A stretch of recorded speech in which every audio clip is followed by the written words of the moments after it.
What is 10 behaviour فائمہ، کیا تم ہر 2 minute بعد ایسے ہی باہر آ جایا کرو گی؟ تم اس وقت ایک پولیس آفیسر کا کردار ادا کر رہی ہو، اس میں بھی ویسے ہی جان لگاؤ جیسے تم نے اس پر سیٹیویٹ کے کریکٹر میں ڈال دی تھی۔ فار گاڈ سیک انسپکٹر، مجھے وہ سب فائمہ جملہ ادھورا چھوڑ کر انسپکٹر کو گھورنے لگی تھی۔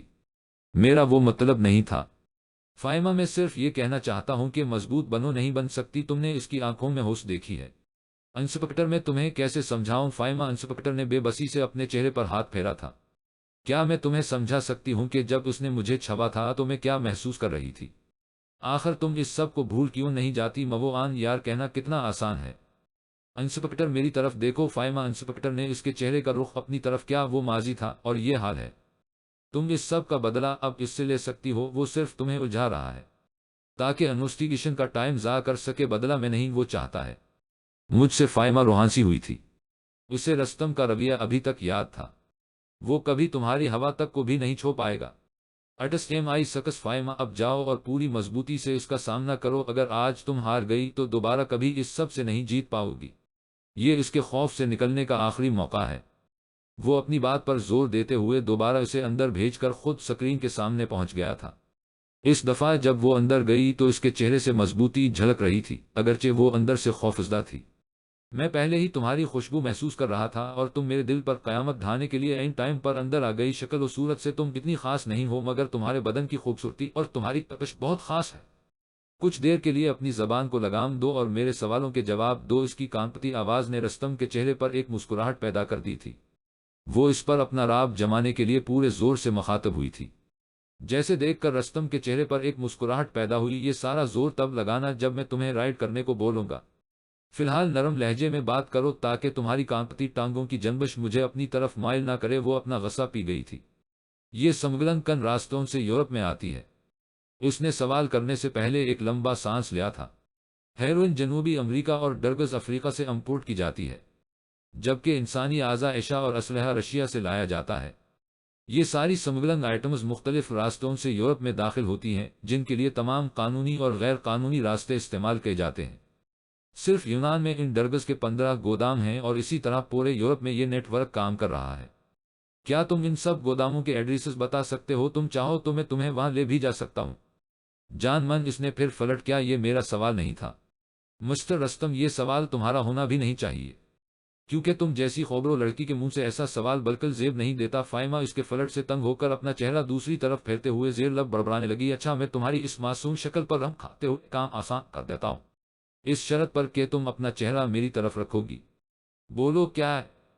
اب وہ بے رخی سے چلاتے ہوئے اپنا چہرہ اس کی طرف کر چکی تھی۔ تم سوال چھوڑو، میں بتاتا ہوں۔ تم صرف ریکارڈ کرتی جانا۔ ایڈم دی گریٹ ایڈم، جس کے بارے میں تم لوگ کچھ نہیں جانتے، وہ اس سارے پلان کو یہاں چلا رہا ہے، اور آج سے نہیں پچھلے کئی سال سے۔ رستم اپنا لہجہ معنی خیز انداز میں سخت کر چکا تھا، جیسے ایڈم کے تعارف نے اس کو پرجوش کر دیا ہو۔ یہ 10-12 گوداموں کی بات نہیں، یہ بہت بڑا منصوبہ ہے جو کئی سالوں سے چل رہا ہے۔ اس کے 5 فیز ہیں۔ پہلا فیز تمام لوکل ڈرگز ڈیلرز کو ختم کرنا تاکہ ڈرگز کی دنیا کا ایک ہی کنگ ہو۔ دوسرا فیز یورپ بھر میں اپنی مضبوط مافیا تشکیل دینا۔ تیسرا فیز پورے یورپ میں لوکل لوگوں کی مدد سے نیٹ ورک کو بنانا۔ چوتھا فیز ڈرگز اور اسلحے کو یورپ لانے کے لیے ایک سیف روڈ بنانا۔ اور آخری فیز کیا ہے، یہ کوئی نہیں جانتا، کیونکہ یہ ساری پلاننگ صرف ایڈم کے دماغ میں ہوتی ہے۔ میں اس کا خاص ہوں، اس لیے صرف اتنا جانتا ہوں کہ پہلے 4 فیز مکمل ہو چکے ہیں۔ یونان سے لے کر برطانیہ تک اور سویڈن سے پرتگال تک، ہر ملک میں اس کا مافیا سرگرم ہے۔ لوکل یورپین اور غیر قانونی طور پر یورپ میں گھسنے والے ایشیائی، یہ سب اس کے نیٹ ورک کا حصہ ہیں۔ Local police, airport, railway stations, border police, ہر ڈپارٹمنٹ میں اس کے لوگ ہیں، جن کی اکثریت یہ تک نہیں جانتی کہ وہ آخر کام کس کے لیے کرتے ہیں۔ کیونکہ ایڈم کبھی کسی کے سامنے نہیں آیا، وہ اتنا پراسرار ہے کہ ہو سکتا ہے کہ میں ہی ایڈم ہوں، یا ہو سکتا ہے کہ وہ انسپکٹر مارک ہی اصل میں ایڈم ہو۔ رستم کے انکشافات نے اسے چونکا کر رکھ دیا تھا، اس کی آنکھیں پھٹی کی پھٹی رہ گئی تھی۔ وہ تجسس سے اسے سننے لگی۔ ایڈم کا نیٹ ورک اتنا پیچیدہ ہے کہ ہر شخص اپنے علاوہ اس نیٹ ورک میں صرف 2 ہی لوگوں کو جانتا ہے، ایک اپنے سے پہلے والا اور ایک اپنے بعد والا۔ یہ بھی ہو سکتا ہے کہ میرے ساتھ یہ سب ایڈم کروا رہا ہو اور اصل میں تم اس کی ایجنٹ ہو۔ فائمہ ایک دم گھبرا گئی تھی۔ وہ ٹیبل پر ہی پینسل کی مدد سے نقشے بنا کر پورے یورپ کی لوکیشن سمجھانے لگ گیا تھا کہ اچانک اس کی نظر فائمہ کے سینے پر گئی۔ وہ ٹیبل پر جھکی ہوئی تھی، اسے اس پوزیشن میں دیکھ کر اس کی زبان وہی اٹک گئی۔ بائی گاڈ، تم بھی اپنے سینے میں بہت حرارت چھپائے ہوئے ہو، میرے ساتھ پرسنل ہونے کی کوشش مت کرو۔ رستم وہ وسیلے انداز میں ہاتھ میں پکڑی فائل اس کے اوپر مار چکی تھی۔ پرسنل، ہاں ہاں ہاں، تم ایک خفیہ ایجنٹ ہوتے ہوئے ایک کال گرل بن کر میرے بستر تک آئی اور اب تم پرسنل نہ ہونے کی بات کر رہی ہو۔ ہمارے درمیان جو بھی ہوا وہ 100% پرسنل تھا۔ ہمارے درمیان ایسا کچھ نہیں ہوا تھا کمینے انسان، بہت کچھ ہوا تھا ہمارے درمیان۔ رستم نے اپنا لہجہ سرد کر لیا تھا۔ تم میرے سامنے بے لباس کھڑی تھی، تمہارے نازک بدن کو کور کرنے کے لیے محض ایک سینے بند تھا، وہ بھی اپنے مقصد سے الٹ کام کر رہا تھا۔ تمہارے بدن کا پور ایک دعوت نامہ لیے ہوئے تھا اور تمہارے کندھے پر بنے سٹریپ کے نشانات بتا رہے تھے کہ تمہارے نرم کندھوں کو ان الجھنوں سے آزاد ہوئے ایک عرصہ ہو گیا۔ شاید یہ کسی کے سخت ہاتھوں کے منتظر تھے جو کندھوں سے تمہارے سینے کا وزن اتار کر اسے اپنی ہتھیلیوں میں دبوچ لے۔ ان دونوں پر اپنی ہتھیلیوں کی گرفت ہلکی سی مضبوط کرنے پر تمہیں جو لذت اور سکون سے بھرا احساس منا تھا، تمہارا روم روم اس سکون کے لیے بے تاب تھا۔ آخر تم اس سب کو بھول کیوں نہیں جاتے؟ وہ غسیلے انداز میں کرسی چھوڑ کر اس پر جھک گئی تھی۔ اس کی آنکھیں غصے سے لال تھی کہ جب موقع غنیمت جان کر رستم اپنے قریب آ چکے اس کے ہونٹوں کو اپنے لبوں میں جکڑ لیا، وہ خود کو چھڑانے کے لیے مزاحمت کرنے لگی جو اس وقت ناکام ہو گئی جب اس کے نچلے ہونٹ پر رستم اپنا دانت بڑھا چکا تھا۔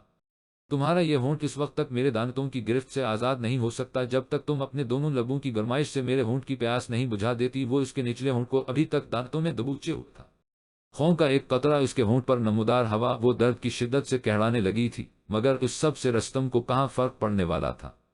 مرتی کیا نہ کرتی، اس نے اپنا اوپر والا ہونٹ رستم کے ہونٹ پر رکھ دیا اور وہ پورے اطمینان سے اس کے ہونٹوں کو چوسنے لگا تھا۔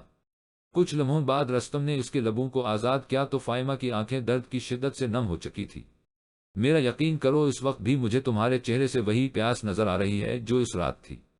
فرق صرف لباس کا ہے، مگر مجھے اس سے کوئی فرق نہیں پڑتا۔ تمہارے برہنہ بدن کا عکس ہمیشہ میری آنکھوں میں قید رہے گا جو ہزاروں کپڑوں میں چھپے تمہارے سینے کی رانائیوں کو برہنہ دکھاتا رہے گا، اور یہ سب جس شک اور معوت، ورنہ میں تمہارے ساتھ ساتھ خود کو بھی مار لوں گی۔ اس کے اندر جلتی چنگاری لاوا بن کر باہر آ گئی تھی۔ رستم کی باتوں سے اس کا دم گھٹنے لگا تھا۔ وہ ایک لفظ بھی اور کہتا تو وہ پاگل ہو جاتی۔ وہ سب چھوڑ کر وہاں سے تیز قدموں سے نکل گئی تھی۔ اب جو بھی ہوتا دیکھا جاتا۔ وہ چھوٹی یہ ہے 656 الف گھننا سے بھاگ جانے کا فیصلہ کر چکی تھی۔ اس بار اس نے انسپکٹر کو اتنا ٹائم ہی نہیں دیا تھا کہ وہ اسے روک سکتا۔ رات کی پرتکلف پارٹی سے آنے کے بعد اپنے بستر پر موجود ماہا ہر چیز سے بے نیاز سوئی ہوئی تھی۔ رات پارٹی سے لیٹ آنے کی وجہ سے آج وہ اٹھنے میں بہت لیٹ ہو گئی، مگر اب آنکھ کھلتے ہی ایک چونکا دینے والا منظر اس کے سامنے تھا۔ اس منظر نے نیند میں کھلی آنکھوں سے اچانک نیند غائب کر دی تھی۔ فیروز ماہا کے کمرے اس کے بستر کے بالکل پاس رکھی کرسی پر اس انداز میں براجمان تھا کہ اس کی دونوں ٹانگیں ماہا کے بستر پر تھی اور ایک ہاتھ میں جام لیے وہ دوسرے ہاتھ میں پکڑے موبائل پر کچھ دیکھنے میں مصروف تھا۔ اسے اچانک سے اپنے کمرے میں دیکھ کر ماہا ایک دم گھبرا گئی۔ فیروز تم یہاں؟ وہ لیٹی حالت سے بیٹھنے کی پوزیشن میں آ کر خود کو سمیٹنے کی ناکام کوشش کرنے لگی۔ وہ ابھی تک کسی رات والے لباس میں محبوس تھی۔ کوئی کام تھا تو میرا انتظار کر لیتے، مگر تمہیں میرے کمرے میں نہیں آنا چاہیے۔ فیروز ماہا اس سے آنکھیں چرا رہی تھی۔ مجھے لگا تم بہت تھک چکی ہوگی، اس لیے مجھے تمہیں زحمت دینا بالکل مناسب نہیں لگا۔ فیروز کے بہکے لہجے سے شراب کی شدت کا اندازہ ہو رہا تھا۔ وہ اس کی ننگی ٹانگوں کو چھونے کی کوشش کرنے لگا تھا۔ تم ہوش میں نہیں ہو فیروز، تمہیں کتنی بار منع کیا ہے کہ اتنی ہی پیا کرو جتنی تم سنبھال سکو۔ وہ روایتی انداز میں اسے تنبیہ کر رہی تھی۔ میں بالکل ہوش میں ہوں ماہا، اور میرے حواس بالکل قائم ہیں۔ اگر تم کہو تو میں تمہارے چہرے سے رات کا سارا منظر پڑھ کر تمہیں سنا سکتا ہوں۔ اس کے لہجے سے طنز عیاں ہو رہا تھا۔ ماہا جانتی تھی کہ رات اس کے اور کبیر کے درمیان جو کچھ بھی ہوا وہ سب جاننے کے بعد فیروز اسے کبھی معاف نہیں کرے گا۔ اگر تمہارے ہوش و حواس قائم ہیں تو تمہیں یہاں آنے سے پہلے سوچنا چاہیے تھا کہ تم کس حد کو کراس کرنے کی کوشش کر رہے ہو۔ حد کون سی حد Maha? Come on there is no limit because you are limitless girl. وہ اس کے بستر کی طرف بڑھنے لگا تھا کہ وہ ایک دم چوکنا ہو گئی۔ یہ غلط ہے فیروز، جس حرام کاری سے بچنے کے لیے ہم دونوں نے اتنی بڑی قربانی دی ہے، اب میں وہی غلط کام نہیں کر سکتی۔ تمہیں تھوڑا انتظار کرنا چاہیے۔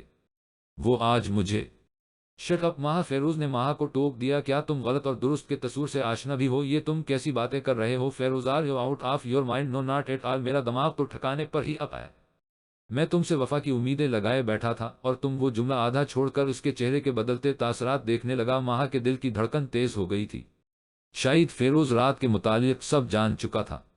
تم نے تو وعدہ کیا تھا ماہا کہ تم کبھی اس کے لیے وہ سب نہیں کرو گی جو میرے لیے کرتی تھی۔ پھر کیا ہوا اس وعدے کا؟ کیا میرا تمہیں چھوڑ لینا اس وعدہ خلافی سے بڑا گناہ ہے؟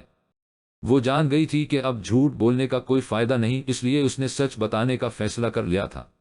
فیروز میں تمہیں کیسے سمجھاؤں، وہ سب محض اس سے طلاق لینے کے لیے تھا۔ اس سے زیادہ کچھ نہیں، اس نے مجھے فورس کیا تھا کہ میں اس کے ساتھ پارٹی پر جاؤں۔ وہ تو تمہیں پہلے بھی فورس کرتا تھا کہ تم اسے اپنے بستر پر خوش آمدید کہو، تو کیا تم پہلے بھی یہ سب بھی کرتی تھی؟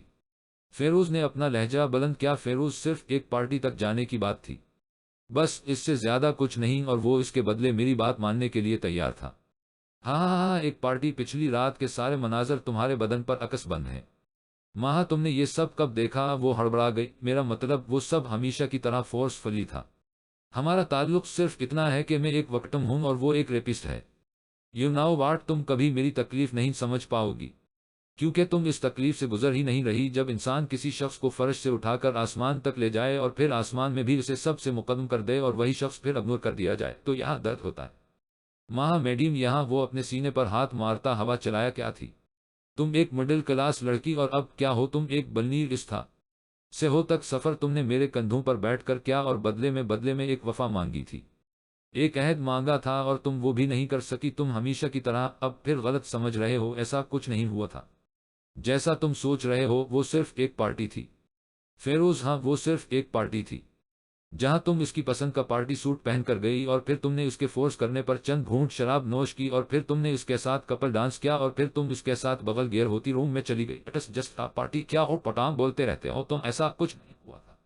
فیروز اس کے مسلسل انکار پر سر پکڑ کر لمحے بھر کے لیے کچھ سوچنے لگا۔ مجھے لگتا ہے کہ تم مجھ سے جھوٹ بولتی ہو، یا شاید مجھے ڈپریشن اتنا ہو گیا ہے کہ مجھے ہر لڑکی میں تم نظر آنے لگی ہو۔ یہ دیکھو ذرا، کیا یہ تم؟ میرا ڈپریشن؟ فیروز نے موبائل پر ویڈیو نکال کر ماہا کے سامنے رکھ دی تھی، جسے دیکھتے ہی اس کے اوسان خطا ہو گئے۔ اس کے ہر لمحہ کی ویڈیو موبائل کی سکرین پر چل رہی تھی۔ میں یہ سب تمہارے لیے کر ماہا، اپنی بکواس بند کر لو، میرے ساتھ مزید کتنی دیر ڈرامہ کرو گی؟ اس نے نشست چھوڑتے ہی ماہا کی کنپٹی پر پسٹل رکھ دیا تھا۔ تم میرے لیے کچھ نہیں کر رہی، کیونکہ نہ تو وہ کبھی تمہیں طلاق دے گا اور نہ تم اس سے طلاق لو گی، کیونکہ اگر تم ایسا چاہتی ہوتی تو کبھی اس سے یوں نہ لپٹ رہی ہوتی۔ فیروز کے بلند لہجے سے ماہا ایک دم سہم گئی تھی۔ یہ وہی فیروز تھا جس نے 2 سالہ میڈ لائف میں ماہا کی طرف کبھی غسیلی نگاہ سے بھی نہیں دیکھا تھا۔ اس نے ہمیشہ ماہا کی ہر خواہش کو مقدم رکھا تھا، مگر آج ماہا کو کبیر کے ساتھ ڈانس فلور پر دیکھ کر اس کے صبر کا پیمانہ لبریز ہو چکا تھا۔ فیروز کا یہ روپ دیکھ کر گھبراہٹ سے ماہا کا گلا سوکھنے لگا۔ میں چاہوں تو ابھی تمہارا خاتمہ کر دوں ماہا، مگر میں تمہیں اتنی آسان موت کیسے دے سکتا ہوں؟ تمہیں اس تکلیف کو محسوس کرنا ہوگا جو میں نے برداشت کی۔ وہ پسٹل ہٹاتے ہوئے نشست پر بیٹھ گیا تھا۔ فیروز، میرا یقین کرو، میں کچھ بھی ہو سکتی ہوں مگر بے وفا نہیں۔ میں نے یہ سب صرف اس سے جان چھڑانے کے لیے کیا تھا۔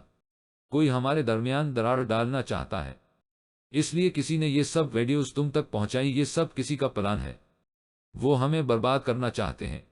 بس کرو ماہا، اب مجھے بولنے دو۔ مجھے پتا ہے ہم دونوں ایک دوسرے کی بے وفائی برداشت نہیں کر سکتے، مگر جس طرح تم مجھے تکلیف دے رہی ہو اسی طرح میں اب تمہیں تکلیف دوں گا، تاکہ تمہیں احساس ہو میں نے فیصلہ کر لیا ہے کہ میں دوبارہ تمہاری بہن فائمہ سے شادی کروں گا اور اس کے ساتھ وہ سب کروں گا جو تم کبیر کے ساتھ کرتی ہو۔ پھر تمہیں اس تکلیف کا احساس ہوگا جو میں محسوس کرتا رہا۔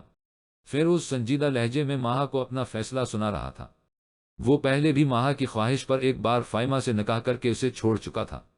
کیا بچگانہ باتیں کر رہے ہو فیروز؟ کیا تم میری طرح فائمہ کی زندگی کو بھی عذاب بنانا چاہتے ہو؟ تم اسے طلاق دے چکے ہو اور اسے دوبارہ تمہارے نکاح میں آنے کے لیے پہلے کسی اور سے شادی کرنا پڑے گی۔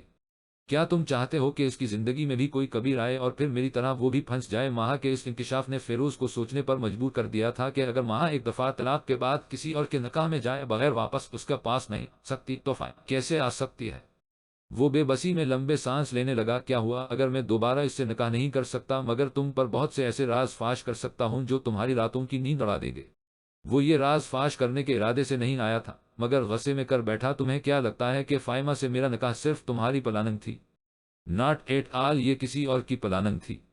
خیر، تمہارے فورس کرنے پر جب میں نے تمہیں چھوڑ کر فائمہ سے شادی کی اور ہم دونوں لندن کے لیے نکلے تو ہماری فلائٹ ایک رات کے لیے دبئی میں رکھی تھی، اور اس رات میں بھی تمہاری طرح فائمہ کے ہاتھوں مجبور ہو گیا تھا۔ وہ پاکستان چھوڑنے پر بالکل راضی نہیں تھی، مگر تم نے اسے مجبور کیا اور پھر اس نے اس رات اپنی ساری فرسٹریشن مجھ پر نکال دی۔ بکواس ہے، یہ تم لوگوں کے درمیان ایسا کچھ نہیں تھا۔ ماہا اس سٹوری کو سنتے ہی بھڑک اٹھی تھی۔ وہ نہیں جانتی تھی کہ یہ سٹوری کتنی سچی ہے، مگر اس کے باوجود اس کے لیے یہ سب امیجن کرنا ناقابل برداشت تھا۔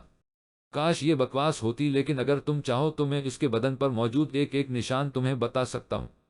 مجھے اس پر یقین ہے کہ وہ یہ حرکت نہیں کر سکتی۔ یقین، ہاں ہاں، اپنے دل کی تیز ہوتی دھڑکن سے پوچھو جو تمہاری اس تصریح پر بھی پرسکون نہیں ہو رہی۔ بلا شبہ وہ اس معاملے میں بہت خوبصورت ہے، اور میں چاہوں گا کہ اب تم کبیر طلاق مت دے اور تم فائم اور میرا رومانس دیکھو، پھر تمہیں اس تکلیف کا احساس ہوگا جو میں برداشت کرتا ہوں۔ مجھے یقین ہے کہ اس رنگین رات کو بھول پانا فائمہ کے بس میں بھی نہیں ہوگا۔ وہ ماہا کو چھلنی کر دینے والی سٹوری سناتے ہوئے اس کے کمرے سے چلا گیا تھا، اگرچہ ماہا کو اس بات پر بالکل بھی یقین نہیں آ رہا تھا، مگر چاہتے ہوئے بھی یہ بات اس کے دماغ سے نکل نہیں پا رہی۔ اسٹس انسپکٹر، اس لڑکی کا کیا کرنا ہے؟ اگر اس کا کام ختم ہو گیا ہے تو ہم اسے ختم کر دیں۔ انسپکٹر مارک فون کان کو لگائے جواب دینے سے پہلے لمحے بھر کے لیے سوچنے لگا تھا۔ وہ اپنے آفس میں بیٹھا رستم شاہ کی بتائی ہوئی انفارمیشن کو چیک کروا رہا تھا۔ وہ تمام انفارمیشن درست تھی۔ Follow the orders, okay inspector, ہم آج رات اسے شوٹ کر دیں گے۔ فون بند ہو گیا تھا۔ مارک کی فائمہ کو روکنے کی کوئی کوشش اس بار کامیاب نہیں ہوئی تھی، اس لیے اسے رولز کے مطابق اب گولی مارنی تھی تاکہ اس کے سینے میں دفن تمام راز راز ہی رہ جائیں۔ کئی گھنٹے گزر چکے تھے۔ مارک اپنی کرسی پر لمبا ہوا کتنی دیر تک سوچتا رہا اور پھر اپنے سٹاف سے رستم شاہ کی بتائی ہوئی انفارمیشن کی رپورٹ چیک کروانے لگا۔ وہ تمام انفارمیشن حیران کن حد تک درست تھی۔ اس کا مطلب رستم نے فائمہ کو جو بتایا تھا وہ بالکل سچ تھا۔